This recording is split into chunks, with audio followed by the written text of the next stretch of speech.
इस समय की एक बड़ी जानकारी आपको दे दे, जम्मू कश्मीर में धमाके की आवाज सुनाई दी है। उसके बाद पूरे जम्मू कश्मीर को हाई अलर्ट पर रखा गया है। पूरे जम्मू कश्मीर में ब्लैकआउट की कंडीशन देखने को मिल रही है।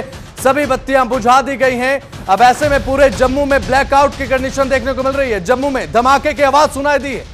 अभी फिलहाल आशंका यह है कि ड्रोन अटैक ये हुआ है, ड्रोन या मिसाइल हमले की आशंका जताई जा रही है। हमारे न्यूज एडिटर विशाल कालरा हमारे साथ जुड़ चुके हैं। अभी विशाल जी, बात अगर की जाए तो जम्मू में सायरन बजने की आवाज सुनाई दी, उसके बाद धमाके की आवाज, पूरे जम्मू में ब्लैकआउट। विशाल, देखिए बसंत, इस तरह की आशंका पहले से थी कि पाकिस्तान अपनी तरफ से एक बार फिर कोई ना कोई हिमाकत करने की कोशिश जरूर करेगा। हालांकि अभी तक कंफर्मेशन नहीं है, लेकिन जो खबरें सामने आ रही हैं, जम्मू कश्मीर में एयर डिफेंस सिस्टम को पूरे तरीके से एक्टिव कर दिया गया है। जम्मू में पूरे तरीके से ब्लैकआउट कर दिया गया है, अखनूर में ब्लैकआउट कर दिया गया है। इसका मतलब यह है कि हर तरफ से लाइट्स जो है वो बिल्कुल ऑफ है। अब पूरे जम्मू में बिजली को बंद कर दिया गया है। जम्मू में हमले की कोशिश को नाकाम कर दिया गया है, ये खबर सामने आ रही है।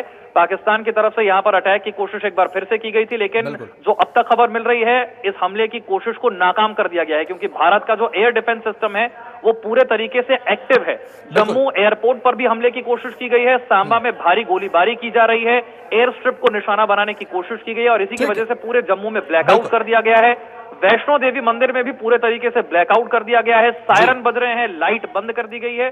जम्मू के साथ साथ अखनूर में भी पूरे तरीके से इस वक्त ब्लैकआउट। ठीक है, बिल्कुल विशाल, बात की जाए, कल देर रात भी पाकिस्तान की तरफ से इस तरीके की हिमायत की गई थी, जब जम्मू के पुंछ में इस तरीके के हमले देखने को मिले थे, गोलीबारी देखने को मिली थी। क्या ये हमले रिहायशी इलाकों पर हुए या फिर मिलिट्री बेसिस को निशाना बनाया गया? इस बारे में कुछ अपडेट फिलहाल मिल पाई है? देखिए, अभी इस मामले को लेकर के पूरे तरीके से अपडेट नहीं है, लेकिन जो जानकारी अब तक सामने आ रही है, कुछ रॉकेट हमलों की कोशिश की गई है। जम्मू के एयर स्ट्रिप को निशाना बनाने की कोशिश की गई है। इसके अलावा एलओसी में जो भारी क्रॉस बॉर्डर फायरिंग है वो तो अब भी जारी ही है और इसी वजह से ब्लैकआउट भी कर दिया गया है। सायरन वहां पर बज रहे हैं, लोगों को सुरक्षित ठिकानों के जाने की तरफ कह दिया गया है और एयर स्ट्रिप को निशाना बनाने की कोशिश जो है अब तक ये सामने आ रही है। पूरे जम्मू एयरपोर्ट पर सायरन बज रहा है, लोगों को वहां से हटने के लिए कहा जा रहा है। इसके साथ साथ आरएसपुरा सेक्टर है, वहां पर ब्लैकआउट कर दिया गया है। अखनूर में ब्लैकआउट कर दिया गया है। लोगों से कह दिया गया है कि वो अपने घरों में रहें,